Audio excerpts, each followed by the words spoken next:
నమస్కారం. ఘంటారావానికి స్వాగతం. ముందుగా ప్రధానాంశాలు.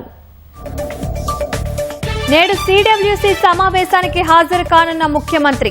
ఢిల్లీ నుంచి అర్ధరాత్రి తర్వాత విదేశీ పర్యటనకు వెళ్లనున్న రేవంత్ రెడ్డి. విజిలెన్స్ తనిఖీలతో బెంబేలెత్తుతున్న రైస్ మిల్లర్లు. అరెస్టులు, జరిమానాలను తప్పించుకునేందుకు విశ్వ ప్రయత్నాలు.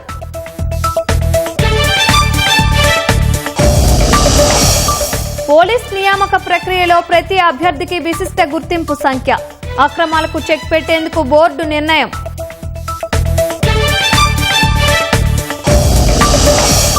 కోల్కతాలోని ఓ హోటల్లో అగ్ని ప్రమాదం. 9 మంది బంగ్లాదేశీ వాసులు మృతి.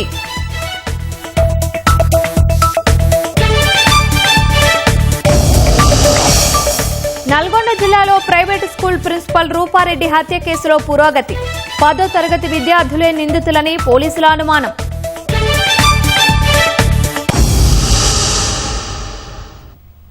ప్రైవేటు వ్యక్తులకు చెందిన భూములు కేవలం 22A జాబితాలో ఉన్నాయనే కారణంతో రిజిస్ట్రేషన్లు నిలిచిపోకుండా చర్యలు తీసుకోవాలని ముఖ్యమంత్రి రేవంత్ రెడ్డి స్పష్టం చేశారు. ప్రజల ఆస్తి హక్కుల పరిరక్షణకు తమ ప్రభుత్వం కృత నిశ్చయంతో ఉందని చెప్పారు. ఆస్తులు కలిగిన వారు తమ భూములను రిజిస్ట్రేషన్ చేసుకోవడంలో ఎలాంటి ఆటంకాలు లేకుండా ప్రభుత్వం చర్యలు చేపడుతుందని స్పష్టం చేశారు. భూముల రిజిస్ట్రేషన్ లేదా 22A జాబితా నుంచి భూములను తొలగించే పేరుతో దళారులు, మధ్యవర్తులను ఆశ్రయించవద్దని ప్రభుత్వం స్పష్టం చేసింది. ఎవరైనా తప్పుడు హామీలు ఇచ్చినా, డబ్బులు డిమాండ్ చేసినా నమ్మవద్దని సూచించింది. రాష్ట్రంలో 22A నిషేధిత భూముల రిజిస్ట్రేషన్ల అంశంపై ప్రభుత్వం కీలక నిర్ణయాల దిశగా అడుగులు వేస్తోంది. ప్రజల ఆస్తి హక్కులకు ఎలాంటి ఆటంకం లేకుండా చూడటమే లక్ష్యంగా ముఖ్యమంత్రి రేవంత్ రెడ్డి సమీక్ష చేశారు. రెవెన్యూ శాఖ మంత్రి పొంగులేటి శ్రీనివాసరెడ్డి, ఇతర ఉన్నతాధికారులతో సమావేశమైన సీఎం రేవంత్ రెడ్డి 22A జాబితాలో ఉన్న భూములు, వాటి రిజిస్ట్రేషన్లకు సంబంధించి అధికారులకు స్పష్టమైన ఆదేశాలు ఇచ్చారు. రిజిస్ట్రేషన్ కోసం ఇప్పటికే ఆన్లైన్లో స్లాట్ తీసుకున్న వారి భూములు 22A నిషేధిత జాబితాలో ఉన్నట్లయితే ఆ భూమిపై రెవెన్యూ అధికారులు వెంటనే పరిశీలన చేపట్టాలని సీఎం ఆదేశించారు. 2 రోజుల్లోగా భూమిని పరిశీలించి అది ప్రైవేటు భూమి అని నిర్ధారణ అయితే వెంటనే రిజిస్ట్రేషన్ ప్రక్రియ పూర్తి చేయాలని స్పష్టం చేశారు. అంటే ప్రైవేటు భూముల రిజిస్ట్రేషన్ల విషయంలో అనవసర జాప్యానికి తావు లేకుండా ప్రభుత్వం చర్యలు తీసుకోనుంది. అంతేకాదు 22A జాబితాకు శాశ్వత పరిష్కారం చూపే దిశగా జిల్లా కలెక్టర్లకు కూడా సీఎం కీలక ఆదేశాలు ఇచ్చారు. ప్రతి జిల్లాలో 22A జాబితాలో ఉన్న భూములను క్షుణ్ణంగా పరిశీలించాలని ఆదేశించారు. భూముల వాస్తవ పరిస్థితిని పరిశీలించి భవిష్యత్తులో ఎలాంటి సమస్యలు తలెత్తకుండా సరైన తప్పులేని జాబితాను రూపొందించాలని ఆదేశించారు. ప్రస్తుతం ఉన్న 22A జాబితాలో తప్పులు ఉంటే వాటిని గుర్తించి సరిచేయడం, నిజంగా నిషేధానికి లోబడి ఉండాల్సిన భూములను, ప్రైవేటు భూములను స్పష్టంగా వేరు చేయడం ద్వారా ఈ సమస్యకు శాశ్వత పరిష్కారం చూపాలని ప్రభుత్వం భావిస్తోంది. ఈ ప్రక్రియ కూడా త్వరితగతిన పూర్తి చేయాలని జిల్లా కలెక్టర్లను సీఎం ఆదేశించారు. తమ భూ హక్కుల విషయంలో ఎలాంటి ఆందోళన చెందాల్సిన అవసరం లేదని స్పష్టం చేశారు. ప్రజల ఆస్తి హక్కుల పరిరక్షణకు రాష్ట్ర ప్రభుత్వం కట్టుబడి ఉందని స్పష్టం చేశారు. ప్రైవేటు భూములకు సంబంధించి ఒక్క అంగుళానికి కూడా ఇబ్బంది రానివ్వబోమని సీఎం స్పష్టం చేశారు. 22A భూముల వ్యవహారంలో ప్రజలు అప్రమత్తంగా ఉండాలని ప్రభుత్వం సూచించింది. భూముల రిజిస్ట్రేషన్ లేదా 22A జాబితా నుంచి భూములను తొలగించే పేరుతో దళారులు, మధ్యవర్తులను ఆశ్రయించవద్దని ప్రభుత్వం స్పష్టం చేసింది. ఎవరైనా తప్పుడు హామీలు ఇచ్చినా, డబ్బులు డిమాండ్ చేసినా నమ్మవద్దని సూచించింది. ముఖ్యంగా సోషల్ మీడియాలో, ఇతర మార్గాల్లో వచ్చే పుకార్లు, కట్టుకథలను విశ్వసించవద్దని ప్రజలకు ప్రభుత్వం విజ్ఞప్తి చేసింది. 22A జాబితాలో ఉన్న ప్రైవేటు భూముల విషయంలో ప్రభుత్వం స్వయంగా పరిశీలన చేపట్టి అర్హత ఉన్న భూములకు రిజిస్ట్రేషన్లు జరిగేలా చర్యలు తీసుకుంటుందని స్పష్టం చేసింది. మొత్తంగా చూస్తే 22A నిషేధిత భూముల సమస్యకు ఒకవైపు తక్షణ పరిష్కారం చూపుతూ, మరోవైపు భవిష్యత్తులో ఇలాంటి సమస్యలు పునరావృతం కాకుండా శాశ్వత పరిష్కారం దిశగా ప్రభుత్వం అడుగులు వేస్తోంది. ఆన్లైన్లో స్లాట్ తీసుకున్న భూములపై 2 రోజుల్లో పరిశీలన, ప్రైవేటు భూమి అయితే వెంటనే రిజిస్ట్రేషన్, జిల్లా కలెక్టర్ల ఆధ్వర్యంలో 22A జాబితాల సమగ్ర పరిశీలన, తప్పుల్లేని తుది జాబితా తయారీ, ప్రజల ఆస్తి హక్కులకు పూర్తి రక్షణ, దళారులు, మధ్యవర్తులకు దూరంగా ఉండాలని సీఎం రేవంత్ రెడ్డి సూచించారు. నేడు జరగనున్న కాంగ్రెస్ పార్టీ వర్కింగ్ కమిటీ సమావేశంలో పాల్గొనేందుకు ముఖ్యమంత్రి రేవంత్ రెడ్డి ఢిల్లీ వెళ్లారు. ఈ సమావేశం అనంతరం అర్ధరాత్రి దాటిన తరువాత ఢిల్లీ నుంచి విదేశీ పర్యటనకు ముఖ్యమంత్రి వెళ్తారు. ఈ నెల 20 నుంచి 30 వరకు బ్రిటన్, అమెరికాల్లో పర్యటించనున్నారు. విద్య, పరిశోధన, నైపుణ్యాభివృద్ధి, అంతర్జాతీయ సంస్థలతో సంబంధాల బలోపేతం వంటి అంశాలపై ఈ పర్యటనలో పలు సమావేశాలు, కార్యక్రమాలు జరగనున్నాయి. ఈ సందర్భంగా ప్రముఖ విశ్వవిద్యాలయాలు, విద్యా సంస్థలు, బిజినెస్ స్కూళ్లను సందర్శించడంతో పాటు వివిధ సంస్థల ప్రతినిధులతో సమావేశాలు నిర్వహించనున్నారు. పర్యటనలో భాగంగా లండన్కు వెళ్తారు. 21న ఆక్స్ఫర్డ్ యూనివర్సిటీలోని బ్లావట్నిక్ స్కూల్ ఆఫ్ గవర్నెన్స్ ను సందర్శిస్తారు. అదే రోజు సాయంత్రం ఎమిరేట్స్ స్టేడియంలో జరిగే ఈపీఎల్ ఫుట్బాల్ ప్రెజెంటేషన్ కార్యక్రమానికి హాజరవుతారు. 22న కేంబ్రిడ్జ్ బృందంతో సమావేశమవుతారు. అనంతరం యూనివర్సిటీ ఆఫ్ లండన్ క్యాంపస్లోని సెనేట్ హౌస్ను, సాయంత్రం లండన్ బిజినెస్ స్కూల్ను సందర్శిస్తారు. 23న లండన్ నుంచి అమెరికాలోని బోస్టన్కు సీఎం ప్రయాణిస్తారు. 24న హార్వర్డ్ యూనివర్సిటీ క్యాంపస్ను, అనంతరం ఎంఐటీ క్యాంపస్ను సందర్శిస్తారు. 25న బోస్టన్లో నార్త్ ఈస్టర్న్ క్యాంపస్ను సందర్శించి అనంతరం వర్జీనియా టెక్ యూనివర్సిటీ బృందంతో సమావేశమవుతారు. 26న న్యూయార్క్లో ఇండియన్ ఓవర్సీస్ కాంగ్రెస్ నిర్వహించే మీట్ అండ్ గ్రీట్ కార్యక్రమంలో పాల్గొంటారు. 29న న్యూయార్క్ నుంచి హైదరాబాద్కు తిరుగు ప్రయాణమవుతారు.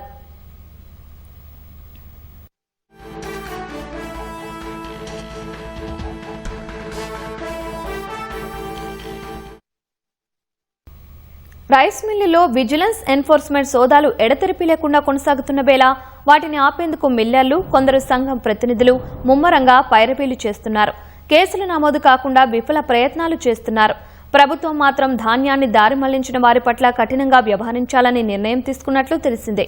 భారీగా బకాయి పడ్డ కీలక మిల్లర్లను అరెస్టు చేయాలని vigilance enforcement director general DS Chauhan నిర్వహించిన సమీక్షలో ఆదేశించినట్లు సమాచారం. ఈ మేరకు జాబితాను సిద్ధం చేసినట్లు తెలిసిందే. 2 రోజుల్లో మిల్లర్లపై క్రిమినల్ చర్యలు తీసుకునే అవకాశం ఉంది. అక్రమాలకు పాల్పడిన రైస్ మిల్లర్ల భరతం పట్టేందుకు ప్రభుత్వం కసరత్తు ముమ్మరం చేసింది. వాస్తవంగా ప్రభుత్వం రైతుల నుంచి వడ్లను సేకరించి ఇస్తే వాటిని మిల్లర్లు మరాడించి బియ్యం ఇవ్వాలి. అయితే భారీ సంఖ్యలో మిల్లర్లు వడ్లను, బియ్యాన్ని అమ్మేసుకుంటున్నారు. వచ్చిన డబ్బును రియల్ ఎస్టేట్, ఫైనాన్స్ వంటి వ్యాపారాల్లో పెట్టుబడులు పెడుతున్నట్లు సమాచారం. నిజానికి ఈ అక్రమాలను ఎప్పటికప్పుడు గుర్తించి చర్యలు తీసుకోవాల్సిన అధికారుల నిర్లక్ష్య ధోరణి మిల్లర్లతో ములాఖతవడం ప్రభుత్వానికి నష్టం తెచ్చిపెడుతోంది. ఈ అక్రమాలు 2022 నుంచి 2026 వరకు ఎక్కువగా ఉన్నాయి. తాజాగా ఎన్ఫోర్స్మెంట్ తనిఖీల్లో 2022-23 రబీ, ఖరీఫ్, 2023-24 రబీ, 2024-25 రబీ, ఖరీఫ్, 2025-26 ఖరీఫ్ సీజన్ల ధాన్యాన్ని మిల్లర్లు దారి మళ్లించినట్లు తనిఖీల్లో బయటపడింది. బకాయిలున్న మిల్లర్ల సంఖ్య 1000కి పైనే ఉన్నట్లు సమాచారం. 2 సీజన్లు అంతకంటే ఎక్కువ సీజన్ల బియ్యాన్ని ఇవ్వని మిల్లర్లను డీఫాల్టర్లుగా ప్రభుత్వం గుర్తిస్తోంది. ఆలస్యమైన కాలానికి ధాన్యం విలువపై వడ్డీతో పాటు 25% జరిమానా విధిస్తోంది. అయితే అప్పగించని వడ్లకు వడ్డీతో కలిపి డబ్బులు చెల్లిస్తామని 25% జరిమానాను మినహాయించాలని మిల్లర్ల సంఘం ప్రతినిధులు ప్రభుత్వంపై ఒత్తిడి తెస్తున్నారు. ముఖ్యంగా చిన్న మిల్లర్లకు మినహాయింపు ఇవ్వాలని కోరుతున్నారు. జూలై 20న మొదలైన విజిలెన్స్ తనిఖీలు 2-3 రోజులు మినహా ప్రతిరోజు కొనసాగుతున్నాయి. తొలుత పౌర సరఫరాల శాఖ అధికారుల స్థాయిలో ఒత్తిళ్లు తెచ్చేందుకు ప్రయత్నించిన మిల్లర్లు ఆ తర్వాత ప్రజాప్రతినిధులు, నేతలను కలుస్తున్నారు. ప్రభుత్వంలో కీలకమైన వారి అపాయింట్మెంట్ కోసం కూడా ప్రయత్నాలు జరిగాయి. మరోవైపు కొందరు దాడులు ఆపాలంటూ విజిలెన్స్ ఉన్నతాధికారులను తాజాగా కలిసినట్లు సమాచారం. తనిఖీలు ఆగేది లేదు. ఎప్పుడు ఏ మిల్లులో జరుగుతాయో తెలియదు. మీ వరకు వచ్చేలోపు మాయం చేసిన ధాన్యాన్ని తెచ్చిపెట్టండని వారు స్పష్టం చేస్తున్నట్లు తెలుస్తోంది. ధాన్యం అక్రమాలపై తొలి నుంచి కఠినంగా ఉన్న ప్రభుత్వం ఒత్తిళ్లకు తలగ్గకుండా ముందుకు వెళ్తోంది. విజిలెన్స్ సోదాల్లో వెల్లడవుతున్న భారీ అక్రమాలను చూసి పూర్తి స్థాయిలో లెక్కలు తేల్చాలని నిర్ణయించినట్లు సమాచారం. మరోవైపు దారి మళ్లించిన మిల్లర్ల నుంచి రికవరీ 1000 కోట్ల రూపాయలు దాటినట్లు తెలిసింది. 10 ఏళ్లలో ఒక్క రేషన్ కార్డు ఇవ్వకపోయినా తమ ప్రభుత్వం లక్షల్లో స్మార్ట్ కార్డులు ఇస్తోందని యువజన, క్రీడా శాఖల మంత్రి వాకిటి శ్రీహరి తెలిపారు. మహబూబ్ నగర్ జిల్లా కాంగ్రెస్ కార్యాలయంలో మహబూబ్ నగర్, నారాయణపేట జిల్లాల రాజకీయ వ్యవహారాల కమిటీ సమావేశమైంది. కార్యక్రమానికి ఇరు జిల్లాల ప్రజాప్రతినిధులు, అనుబంధ విభాగాల చైర్మన్లు, పార్టీ ముఖ్య నాయకులు, ఏఐసీసీ కార్యదర్శి సచిన్ సావంత్ హాజరయ్యారు. ఇక నుంచి నెల పీఏసీ సమావేశం నిర్వహించాలని నిర్ణయించినట్లు మంత్రి పేర్కొన్నారు. సమావేశంలో చర్చించిన అంశాలను మినిట్స్లో నమోదు చేసి పీసీసీ, ఏఐసీసీకి పంపాలని తీర్మానించినట్లు వివరించారు. ఉచిత బస్సు కావచ్చు, కరెంటు ఫ్రీ కావచ్చు, 500 బోనస్ కావచ్చు, 500 రూపాయల సిలిండర్ పైసలు కావచ్చు, ఇవన్నీ కూడా కార్యక్రమాలన్నీ కూడా కాంగ్రెస్ పార్టీ కార్యకర్త మాత్రమే ప్రతి ఇంటికి చేర్చగలుగుతాడు. ఆ చేర్చే విధానాన్ని ఇంకా ఉత్తేజంగా ముందుకు తీసుకుపోయే విధంగా తీసుకునే నిర్ణయాల పట్లపై సచిన్ సావంత్ గారు వచ్చే రోజు మాకు దిశానిర్దేశం చేశారు. కాంగ్రెస్ పార్టీ ఇది నిరంతర ప్రక్రియ. ఈ ప్రక్రియలో కార్యకర్తలు, ప్రజలు తృప్తిగా ఉన్నారు. రేపు రాబోయే రోజుల్లో కూడా ఖచ్చితంగా కాంగ్రెస్ పార్టీ మళ్ళీ తెలంగాణలో అధికారంలోకి రాబోతుందని బలమైన నమ్మకం, విశ్వాసం ఉందని తెలియజేస్తా ఉన్నా. తెలంగాణ ఉద్యమకారుడు దివంగత మాజీ ఎమ్మెల్యే పెద్ది సుదర్శన్ రెడ్డి విగ్రహాన్ని రాత్రికి రాత్రే తొలగించడం ద్వారా రేవంత్ రెడ్డి ప్రభుత్వం మరోసారి తన పాశవికత్వాన్ని నిరూపించుకుందని బీఆర్ఎస్ కార్యనిర్వాహక అధ్యక్షుడు కేటీఆర్ మండిపడ్డారు. నర్సంపేట గడ్డపై సుదర్శన్ రెడ్డి విగ్రహం నిలబడితేనే కాంగ్రెస్ ప్రభుత్వానికి ముచ్చెమటలు పడుతున్నాయని, అందుకే పోలీసులను ఉసిగొలిపి అర్ధరాత్రి విగ్రహాన్ని తొలగించారని దుయ్యబట్టారు. కాంగ్రెస్ నాయకులు చెప్పినట్లలా పోలీసులు నడుచుకోవద్దని, చట్టాన్ని, ప్రజాస్వామ్య విలువలను గౌరవించాలని ఆయన సూచించారు. అరెస్టు చేసిన బీఆర్ఎస్ నాయకులు, కార్యకర్తలందరినీ బేషరతుగా వెంటనే విడుదల చేయాలని డిమాండ్ చేశారు. అటు పెద్ది సుదర్శన్ రెడ్డి విగ్రహం తొలగించడంపై బీఆర్ఎస్ సీనియర్ నేత మధుసూదనాచారి తీవ్రంగా ఖండించారు. హనుమకొండ బాలసముద్రంలోని బీఆర్ఎస్ కార్యాలయంలో ఆయన సమావేశం నిర్వహించారు. పెద్ది సుదర్శన్ రెడ్డి విగ్రహాన్ని ఎందుకు తొలగించారో ముఖ్యమంత్రి రేవంత్ రెడ్డి సమాధానం చెప్పాలన్నారు. ఈ క్రమంలో నర్సంపేటకు వెళ్తున్న మధుసూదనాచారిని పోలీసులు అరెస్టు చేశారు. ఈ ప్రభుత్వానికి పెద్ది సుదర్శన్ రెడ్డి పేరు అంటే ఎంత భయాందోళనో జరుగుతున్నటువంటి సంఘటనలు బట్టి తెలుస్తా ఉన్నది. తెలంగాణ ఉద్యమ నాయకుడే కాకుండా నర్సంపేట నియోజకవర్గ అభివృద్ధిలో అనేక విధాలుగా కృషి చేసి అక్కడ మెడికల్ కాలేజీ ఏర్పాటు చేయబడడానికి గౌరవ ముఖ్యమంత్రి గారి ఆదరాభిమానాలు చూరగొన్నటువంటి గొప్ప నాయకుడు. పెద్ది సుదర్శన్ రెడ్డి గారికి ఎటువంటి ప్రజాదరణ ఉన్నది అనేది ఆయన అంతిమ యాత్ర చూసినటువంటి వాళ్ళందరికీ కూడా తెలుసు. ఆయన విగ్రహం ఉంటే తెలంగాణ యావత్ ప్రజానీకానికి ఒక ప్రేరణగా నిలుస్తుంది కాబట్టి అటువంటి చిహ్నాలను తొలగించాలనేటువంటి ఒక దుర్మార్గపు అరాచకత్వపు పైశాచిక నిర్ణయమే పెద్ది సుదర్శన్ రెడ్డి విగ్రహ తొలగింపు. దీన్ని తీవ్రంగా ఖండిస్తా ఉన్నాం. ఆసిఫాబాద్ లో మంత్రి జూపల్లి కృష్ణారావు, బీఆర్ఎస్ ఎమ్మెల్యే కోవలక్ష్మి మధ్య వాగ్వాదం నెలకొంది. 10 ఏళ్లలో బీఆర్ఎస్ చేసిన అప్పుల వల్లే అభివృద్ధి జరగలేదని మంత్రి జూపల్లి విమర్శించారు. మంత్రులు ప్రారంభించిన పనులు కూడా కొనసాగలేదని బీఆర్ఎస్ ఎమ్మెల్యే కోవలక్ష్మి అసంతృప్తి వ్యక్తం చేశారు. ఇందిరమ్మ ఇళ్లలో పేదలకు అన్యాయం జరుగుతుందని ఆవేదన చెందారు.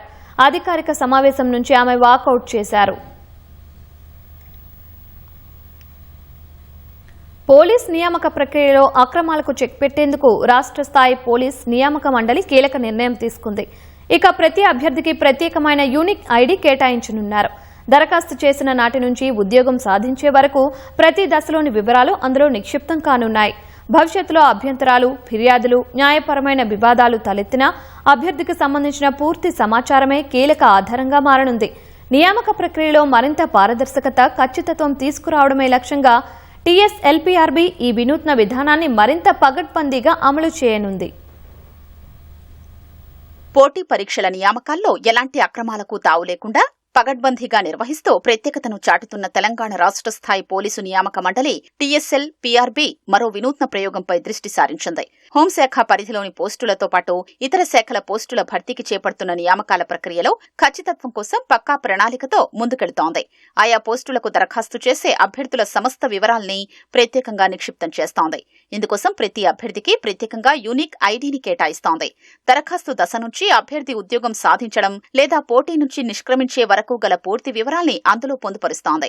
ఈ క్రమంలో ఫామ్ 1, ఫామ్ 2లతో కూడిన ప్రొఫార్మాను రూపొందించింది. 2022 నాటి నోటిఫికేషన్ సమయంలోనే ఈ ప్రయోగాన్ని ప్రారంభించిన ఈసారి వివరాల్ని మరింత పగడ్బందీగా నిక్షిప్తం చేయడంపై దృష్టి సారించింది. ఎప్పుడైనా తమ నియామకాలకు సంబంధించి ఎవరైనా అభ్యర్థులు అభ్యంతరాలు వ్యక్తం చేసినా, ఫిర్యాదు చేసినా, న్యాయస్థానాల్లో వ్యాజ్యాలు నమోదు చేసినా ఈ వివరాలే కీలకం కావడంతో ఈ అంశానికి మండలి అత్యంత ప్రాధాన్యమిస్తోంది.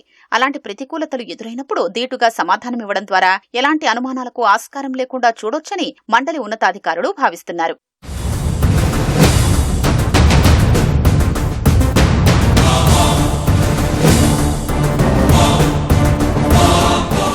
మిగిలిన పోటీ పరీక్షలతో పోలిస్తే యూనిఫామ్ సర్వీసుల పోటీ పరీక్షల్లో అభ్యర్థుల వడబోత దశలు ఎక్కువగా ఉంటాయి. మిగిలిన పరీక్షల్లో రాత పరీక్షతో పాటు అవసరమైతే ఇంటర్వ్యూలు ఉంటాయి. యూనిఫామ్ సర్వీసుల నియామకాల్లో మాత్రం వీటితో పాటు శారీరక సామర్థ్య పరీక్షల నిర్వహణ అదనం. అయితే ఇది సవాళ్లతో కూడుకుని ఉంటుంది.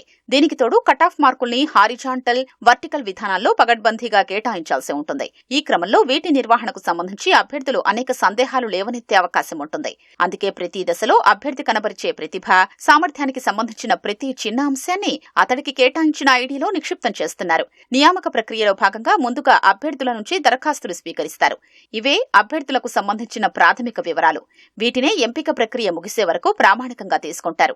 తొలుత ప్రాథమిక రాత పరీక్ష నిర్వహిస్తారు. ఈ సమయంలో అభ్యర్థులు పార్ట్ 1 దరఖాస్తును నింపాల్సి ఉంటుంది. ఈ పరీక్షల్లో ఉత్తీర్ణులైతేనే తదుపరి దశ కోసం పార్ట్ 2 దరఖాస్తును పూరించాలి. వీటిల్లోని వివరాలు ఎప్పటికప్పుడు నిక్షిప్తమవుతాయి. పార్ట్ 2 దరఖాస్తు నమోదు చేసిన అనంతరం శారీరక కొలతల పరీక్ష పీఎంటీ, శారీరక సామర్థ్య పరీక్ష పీఈటీలకు హాజరు కావాల్సి ఉంటుంది. పీఎంటీలో భాగంగా అభ్యర్థుల ఎత్తు, ఆ పరీక్షల్లో కనబరిచే ప్రతిభ ఆధారంగా ఎప్పటికప్పుడు వివరాల్ని యూనిక్ ఐడీలో నమోదు చేస్తారు. తుదిరాత పరీక్షలో కనబరిచే ప్రతిభతో పాటు అందులో అర్హత సాధించిన అనంతరం పూర్వ చరిత్రకు సంబంధించి స్పెషల్ బ్రాంచ్ విచారణ వివరాల్ని పొందుపరుస్తారు. ఇలా ప్రతి దశలో అభ్యర్థికి సంబంధించిన సమగ్ర సమాచారం యూనిక్ ఐడీలో నిక్షిప్తం చేయనున్నారు. ఎస్సీఆర్ 2026 ప్రక్రియలో ముసాయిదా ఓటరు ప్రకటన పూర్తయింది. జాబితాలోని లేని వాళ్ళెవరో ఉన్న వాళ్ళెవరో తేలిపోయింది. కానీ నోటీసులు ఎవరికి వస్తాయనే అంశంపై స్పష్టత లేకపోవడంతో ఓటర్లు వాటి కోసం ఆసక్తిగా ఎదురుచూస్తున్నారు. శాశ్వతంగా ఓటు బదిలీ, మరణించిన వారు, మరోచోట ఓటు నమోదు చేసుకున్న వాళ్లను ముసాయిదా ఓటరు జాబితాలోంచి తీసేసి ఆ జాబితాలను ప్రత్యేకంగా అందుబాటులో ఉంచారు. ముసాయిదా జాబితాలో నోటీసుల విషయంలో కంగారు పడాల్సిన అవసరం లేదంటున్న బీఎల్ఓలు ఎన్నికల సంఘం సూచించిన గుర్తింపు కార్డులు సమర్పిస్తే సరిపోతుందని చెబుతున్నారు. నోటీసులు ఎప్పుడు వస్తాయి, ఎవరికి వస్తాయి అన్న దానిపై స్పష్టత లేదు. ఉమ్మడి కరీంనగర్ జిల్లాలోని 4 జిల్లాలకు గాను దాదాపు 30 లక్షల మంది ఓటర్లలో 26 లక్షల మంది ఓటర్ల వివరాలు డిజిటలైజేషన్ చేశారు. 3,91,000 మంది ఓటర్ల వివరాలు శాశ్వతంగా వెళ్లిపోవడం, మరోచోట ఓటు నమోదు చేసుకోవడం, మరణం కేటగిరీల కింద తొలగించారు. మిగిలిన ఓటర్లను ముసాయిదా ఓటర్ల జాబితాలో చేర్చారు. ఈ జాబితాలు ప్రస్తుతం బీఎల్ఓల వద్దకు చేరాయి. ఈ జాబితాల్ని పోలింగ్ బూత్లు, గ్రామ పంచాయతీలు, పట్టణాలైతే వార్డు ఆఫీసుల వద్ద బీఎల్ఓలు ప్రదర్శిస్తున్నారు. విద్యావంతులు, ఇంటర్నెట్ వినియోగించడం తెలిసిన వాళ్లు నేరుగా ఎన్నికల కమిషన్ వెబ్సైట్ ద్వారా తెలుసుకోవచ్చు. జాబితాలు ఓటర్లకు అందుబాటులో ఉండాలన్న ఉద్దేశంతో బీఎల్ఓలు పీడీఎఫ్లను వాట్సాప్ గ్రూపుల్లో షేర్ చేస్తున్నారు. తొలగించిన ఓటర్ల జాబితా సైతం బీఎల్ఓల వద్ద అందుబాటులో ఉంది. దానిపై ఎలాంటి అభ్యంతరాలు ఉన్నా జాబితాలో పేరు లేని వాళ్లు కొత్తగా ఓటును నమోదు చేసుకునే అవకాశం కల్పిస్తున్నారు. అయితే ఎవరికి నోటీసులు వస్తాయన్న అంశంపై ఇప్పటికీ స్పష్టత లేదు. నోటీసులు వచ్చేవారి జాబితా బీఎల్ఓల వద్ద అందుబాటులో లేదు. నోటీసులు వారికి చేరేందుకు 2-3 రోజులు సమయం పట్టేలా కనిపిస్తోంది. జాబితాలో పేరుండి నోటీసులు వచ్చేవాళ్లు సైతం కంగారు పడాల్సిన అవసరం లేదని బీఎల్ఓలు అంటున్నారు. 2002 సర్ జాబితా, 2026 సర్ జాబితాలో పేర్లు, ఇతర వివరాల్లో వ్యత్యాసాలు ఉన్న వాళ్లకు నోటీసులు వచ్చే అవకాశం కనిపిస్తోంది. ఎన్యుమరేషన్ ఫామ్ వెనుక ఎన్నికల సంఘం సూచించిన 12 రకాల ప్రభుత్వ గుర్తింపు కార్డుల్ని సమర్పిస్తే ఎలాంటి ఇబ్బంది ఉండదని బీఎల్ఓలు అంటున్నారు. నాది పిఎస్ వచ్చి పాతది 318, ఇప్పుడు 314కి వచ్చింది. ఎవరు కానీ ఇంట్లో తీసేసినట్టు లేదు. మామూలుగా డబ్బులు, డెత్ అవే తీసేసినాము. ఎవరు కంగారు పడవలసిన అవసరం లేదు. మళ్ళీ మీకు ఏదన్నా కావాలి అనుకుంటే మాకు కాల్ చేసినా మేము పీడిఎఫ్ పెడతాము, గ్రూపులలో పీడిఎఫ్ పెడతాము, వచ్చి తెలుసుకోవచ్చు. మమ్మల్ని కాల్ చేసి మీకు ఏ డౌట్ ఉన్నా వచ్చి తెలుసుకోవచ్చు. నాకు 1029 ఉండే నా పిఎస్. 1029కి 229 డెత్, డబ్బులు, షిఫ్టెడ్ తీసేసిన. ఇప్పుడు 800 లిస్ట్ వచ్చింది, కరెక్ట్ వచ్చింది. నాది 729 మొత్తము ఓట్లది. 554 ఓట్లు ఓటర్ లిస్టు తయారై మాకు వచ్చింది. దీన్ని పబ్లిక్ ఇష్యూ చేయడం కొరకు అందరూ చూడాలన్న ఉద్దేశం కొద్దీ మన బూతులో అంటించడం జరుగుతుంది. ఇంకా ఎవరైనా తెలుసుకోవాలనుకున్న వాళ్ళకు వాట్సాప్ ద్వారా కానీ ఫోన్ ద్వారా కానీ చెప్పడం జరుగుతుంది. 2002 వివరాలు ఇయ్యని వాళ్ళవి, ఇట్లా స్పెల్లింగ్ మిస్టేక్స్ ఉన్న వాళ్ళవి, తప్పులు ఉన్న వాళ్ళవి, అట్లాంటి వాళ్ళకి నోటీసులు వస్తాయండి. అవి ఇంకా మాకు ఇయ్యలేదు. నోటీసులు వచ్చిన తర్వాత మేము డోర్ టు డోర్ వెళ్ళి వాళ్ళకి ఇస్తాము. ఎన్యూమరేషన్ ఫామ్ వెనకాల 12 రకాల ప్రూఫ్స్ ఉన్నాయి కదా, ఏదో ఒక ప్రూఫ్ పెడితే మళ్ళీ వాటిని మేము ఆఫీస్లో సబ్మిట్ చేస్తామండి. నెక్స్ట్ మంత్ 17వ డేట్ వరకు ఉంది. నోటీసులు వస్తే సమర్పించాల్సిన 12 రకాల గుర్తింపు కార్డులపైన జనంలో సరైన అవగాహన లేకపోవడం వల్ల ఓటర్లు గందరగోళానికి గురవుతున్నారు. బీఎల్ఓలకు సైతం ఓటర్లకు ఇవ్వాల్సిన నోటీసులు అందకపోవడం వల్ల జనం వేసే ప్రశ్నలకు జవాబులు చెప్పలేకపోతున్నారు. నల్గొండ జిల్లా కొండమల్లేపల్లి మండల కేంద్రంలో దారుణ హత్యకు గురైన private school principal Rupa Reddy case కీలక మలుపు తిరిగింది. ఆమె పాఠశాలలో చదువుతున్న విద్యార్థులే రూపారెడ్డిని కిరాతకంగా హతమార్చినట్లు పోలీసులు అనుమానిస్తున్నారు. మరింత సమాచారం మా ప్రతినిధి పవన్ అందిస్తారు. ఈ నెల 11న కొండమల్లేపల్లి మండల కేంద్రంలో దారుణ హత్యకు గురైన ప్రైవేటు స్కూల్ ప్రిన్సిపల్ రూపారెడ్డి కేసులో కీలక పరిణామం చోటు చేసుకుంది. ఆమెకు సంబంధించినటువంటి పాఠశాలలో చదువుతున్నటువంటి విద్యార్థులే ఈ దారుణానికి ఒడిగట్టారని పోలీసులు అనుమానిస్తున్నారు. అందుకు సంబంధించి ఒక విద్యార్థిని ఇప్పటికే అదుపులోకి తీసుకొని విచారిస్తున్నారు. పరారీలో ఉన్నటువంటి మరో విద్యార్థి కోసం గాలిస్తున్నటువంటి పరిస్థితి ఉంది. గత వారం రోజుల కంటి మీద కునుకు లేకుండా పోలీసులు విచారణ ముమ్మరం చేశారు. ఏ ఒక్క ఆధారం కూడా దొరకకపోవడంతో అటు సీసీ కెమెరాలను జల్లెడబట్టిన క్లూస్ టీము, డాగ్ స్క్వాడ్ తోటి ఆధారాలు సేకరించినా కూడా ఘటనకు అంటే హత్యకు పాల్పడింది ఎవరని తెలుసుకోవడం పోలీసులకు సవాల్గా మారింది. 11వ తేదీన సాయంత్రం ఈ ఘటన జరిగితే 12వ తేదీన ఉదయం వెలుగులోకి వచ్చింది. అయితే రూపారెడ్డికి సంబంధించినటువంటి ఒక ప్రైవేటు స్కూలు మండల కేంద్రంలో ఉన్నటువంటి జేబీ కాలనీలో ప్రైవేట్ స్కూల్ను ఆమె నడిపిస్తున్నారు. ఆమె భర్త రాజేందర్ రెడ్డితో కలిసి ఆ స్కూల్కి సమీపంలో ఉన్నటువంటి ఇంట్లో వాళ్ళు నివసిస్తూ ఉంటారు. అయితే హైదరాబాద్లో కూడా వీళ్ళకు ఒక ఇల్లు ఉంది. హైదరాబాద్లో రూపారెడ్డి కుమారుడు ఇంజనీరింగ్ చదువుతున్నాడు. అయితే సెలవులు వారాంతాల సమయంలో ఈ దంపతులు ఇద్దరు కూడా హైదరాబాద్ వెళ్ళి వస్తుంటారు. ఈ నేపథ్యంలోనే గత వారం కూడా హైదరాబాద్కి వెళ్ళడం జరిగింది. ఆ తర్వాత రూపారెడ్డి భర్త రాజేందర్ రెడ్డి హైదరాబాద్లోనే ఉండిపోయారు. ఆ తర్వాత రూపారెడ్డి మాత్రం కొండమల్లపల్లికి వచ్చింది. ఆ తర్వాత సోమవారం మంగళవారం రోజు కూడా ఆమె పాఠశాలకు వెళ్ళారు. అయితే మంగళవారం రోజు సాయంత్రం 5:30 సమయంలో ఆమె పాఠశాల నుంచి ఇంటికి వెళ్ళడం జరిగింది. ప్రతిరోజు 6:30, 7 గంటల సమయంలో పాఠశాల నుంచి ఇంటికి వెళ్ళేటటువంటి రూపారెడ్డి మంగళవారం రోజు అంటే ఈ నెల 11వ తేదీన మాత్రం 1 గంట ముందుగానే ఇంటికి వెళ్లారు. అయితే ఇంటికి వెళ్ళిన తర్వాత ఆమె ఇంట్లోకి గుర్తు తెలియని వ్యక్తులు చొరబడి ఆమెను అతికిరాతకంగా హతమార్చారు. అదే రోజు రాత్రి నుంచి హైదరాబాద్లో ఉన్నటువంటి రూపారెడ్డి భర్త రాజేందర్ రెడ్డి కుమారుడు ఎన్నిసార్లు ఆమెకు ఫోన్ చేసినా కూడా ఆమె నుంచి స్పందన రాలేదు. అయితే హుటాహుటిన మరుసటి రోజు ఉదయం ఇంటి పక్కనే ఉన్నటువంటి వారిని వెళ్ళి చూడాలని రాజేందర్ రెడ్డి చెప్పడంతో ఇంటి పక్కన వారు వెళ్ళిన తర్వాత ఈ మొత్తం వ్యవహారం ఘటన మొత్తం వెలుగులోకి వచ్చింది. అయితే ఇటు బంధువులు కావచ్చు, సమీపంలో ఉన్నటువంటి వ్యక్తులు కావచ్చు, అందరినీ విచారించినప్పటికీ కూడా పోలీసులకు ఎలాంటి ఆధారాలు దొరకలేదు. ఘటన జరిగిన తర్వాత అక్కడ కొన్ని ఆధారాలను సేకరించినప్పటికీ కూడా కేసు విచారణలో అవి పూర్తిగా సహకరించినట్టుగా కూడా సహకరించిన విధంగా కూడా లేనట్టుగా కూడా తెలుస్తుంది. ఈ నేపథ్యంలోనే పోలీసులు వారం రోజులుగా శ్రమిస్తున్నప్పటికీ కూడా ఘటనకు సంబంధించినటువంటి నిందితులు ఎవరనేది మాత్రం వెలుగులోకి రాలేదు. అయితే ఇంటి పక్కనున్న వాళ్ళని విచారించారు. దాదాపుగా 100 మందికి పైగా విచారించారు. ఇటు రూపారెడ్డికి సంబంధించినటువంటి భర్త కుమారుడికి సంబంధించినటువంటి ఫోన్లు, ల్యాప్టాప్లను కూడా స్వాధీనం చేసుకున్నారు. దాంట్లో ఉన్నటువంటి డేటాను విశ్లేషించారు. అయితే ఘటన జరిగిన రోజు రూపారెడ్డిని హత్య చేసిన తర్వాత ఇంట్లో ఉన్నటువంటి నగదు, ఆమెకు సంబంధించినటువంటి ఐఫోన్ కూడా మాయమయ్యాయి. అయితే రూపారెడ్డిని ఇంట్లో ఉన్నటువంటి నగదు, డబ్బులు, ఐఫోన్ కోసమే ఈ దారుణానికి ఒడిగట్టి ఉంటారని ప్రాథమికంగా ఒక అంచనాకు వచ్చారు. కానీ ఇంట్లోకి ఎవరు వెళ్ళి ఉంటారు, ఎవరు ఈ ఘటనకు పాల్పడి ఉంటారని పూర్తి స్థాయిలో విచారించినప్పుడు మాత్రం పోలీసులకు ఎలాంటి ఆధారాలు దొరకలేదు. దగ్గరలో ఉన్నటువంటి సీసీ కెమెరాలను జల్లెడ పట్టినా కూడా ఆ ఇంట్లోకి ఆ సమయంలో ఎవరు వెళ్ళారు ఏంటి అనేది అనుమానాస్పదంగా ఉన్నటువంటి కదలికలందరినీ కూడా విచారించారు. కానీ ఘటనకు పాల్పడింది ఎవరు అనేది మాత్రం గుర్తించడం సవాల్గా మారింది. ఘటన జరిగి వారం గడుస్తున్నా కూడా నిందితులు ఎవరు అనేది గుర్తించకపోవడంతో రాష్ట్ర మహిళా కమిషన్ కూడా ఈ ఘటనపై ఆగ్రహం వ్యక్తం చేసింది. దీనికి సంబంధించినటువంటి నివేదిక సమర్పించి నిందితులను వెంటనే అరెస్టు చేయాలని కూడా ఎస్పీ మహిళా కమిషన్ చైర్మన్ కూడా ఆదేశించింది. ఈ నేపథ్యంలోనే నిన్న ఈ ఘటనకు సంబంధించి ఇద్దరు విద్యార్థులు ఈ ఘటనకు పాల్పడి హత్య చేసి పరారయ్యారని పోలీసులు ప్రాథమికంగా ఒక అంచనాకు వచ్చారు. అక్కడ దొరికినటువంటి ఆధారాలు, ఇతర క్లూస్ ఆధారంగా మొత్తానికైతే ఇద్దరు విద్యార్థులు ఈ ఘటనకు పాల్పడ్డారని పోలీసులు అంచనాకు వచ్చిన తర్వాత వారు ఎక్కడున్నారని గాలించి ఒకరిని అదుపులోకి తీసుకున్నారు, మరొకరి కోసం గాలిస్తున్నారు. అయితే రూపారెడ్డి దగ్గర పాఠశాలలో చదువుకునేటువంటి ఈ ఇద్దరు విద్యార్థులు చెడు వ్యసనాలకు అలవాటయ్యి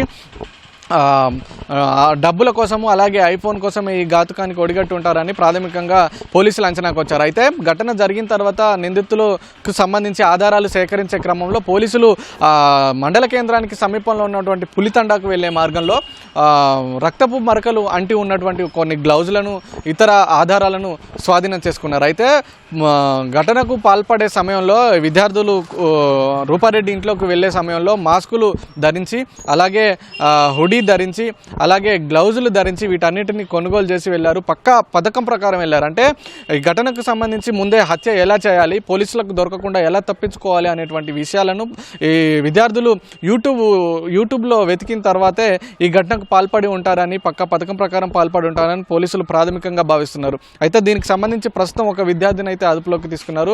ఈ ఇద్దరు విద్యార్థులు కూడా కొండమల్లేపల్లి మండల కేంద్రానికి చెందినటువంటి వేర్వేరు తండాలకు చెందిన వారిగా గుర్తించారు. ప్రస్తుతం ఒకరు అదుపులో ఉండగా మరొకరి కోసం గాలిస్తున్నారు. మరొకరు కూడా దొరికితే ఘటనకు సంబంధించి పూర్తి వివరాలు వెల్లడయ్యే అవకాశం ఉంది. అసలు విద్యార్థులే హత్యకు పాల్పడ్డారా లేదా మరేదైనా కోణం ఉందా, డబ్బులు ఐఫోన్ కోసమే హత్యకు పాల్పడ్డారా ఏంటి అనే ప్రశ్నలు అయితే పోలీసులను వేధిస్తున్నాయి. త్వరలోనే దీనికి ఒక ముగింపు పడే అవకాశం ఉంది. దీనికి సంబంధించి జిల్లా ఎస్పీ పోలీసులు కూడా ఈ కేసుని సవాల్గా తీసుకున్నారు. అయితే ఘటన సమయంలో దాదాపుగా పోలీసులు సేకరించినటువంటి ఆధారాలతో పాటు మృతదేహంపై దాదాపుగా 27 కత్తిపోట్లు ఉన్నట్టు గుర్తించారు. అంటే ఘటన సమయంలో 27 కత్తిపోట్లు ఉండడం పట్ల పోలీసులు ఒకవేళ రూపారెడ్డికి సంబంధించినటువంటి కక్షలు, తగాదాలు, ఆర్థిక లావాదేవీలు, ఇతరులతో ఏమైనా గొడవలు ఉన్నాయా, కక్షతో ఇంతలా పొడిచి చంపారా లేకపోతే చనిపోయిందా లేదా అనేటువంటి నిర్ధారించుకోవడం కోసం విచక్షణ రహితంగా పొడిచి ఉంటారా అనే కోణంలో కూడా పోలీసులు ఆరా తీశారు. అయితే విద్యార్థులు కావడంతో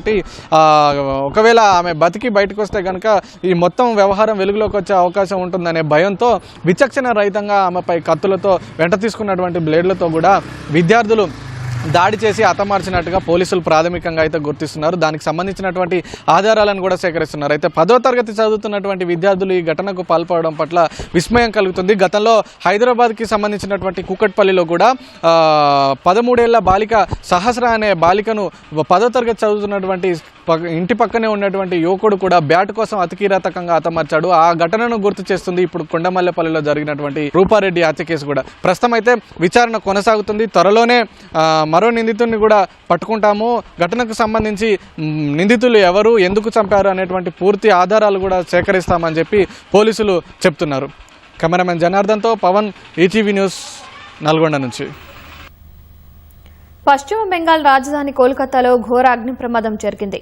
ఓ హోటల్లో మంటలు చెలరేగి చిన్నారి సహా 9 మంది సజీవ దహనమయ్యారు. మరో 6 గాయపడ్డారు. మృతులు బంగ్లాదేశ్ పౌరులుగా గుర్తించారు. వైద్య చికిత్స కోసం వారు కోల్కతాకు వచ్చినట్లు తెలిసింది.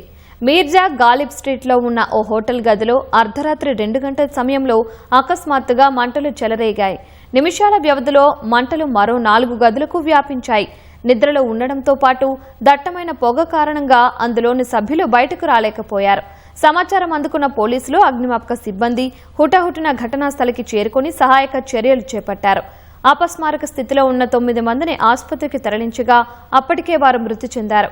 5 అగ్నిమాపక యంత్రాలతో మంటలను అదుపులోకి తెచ్చారు.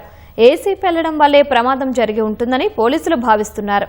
మృతుల సంఖ్య మరింత పెరిగే అవకాశం ఉందని ఓ పోలీసు అధికారి తెలిపారు. 2 రోజుల క్రితం బెంగాల్లోని బిర్భూం జిల్లాలో కూడా ఓ హోటల్లో మంటలు చెలరేగి 8 మంది మృతి చెందారు.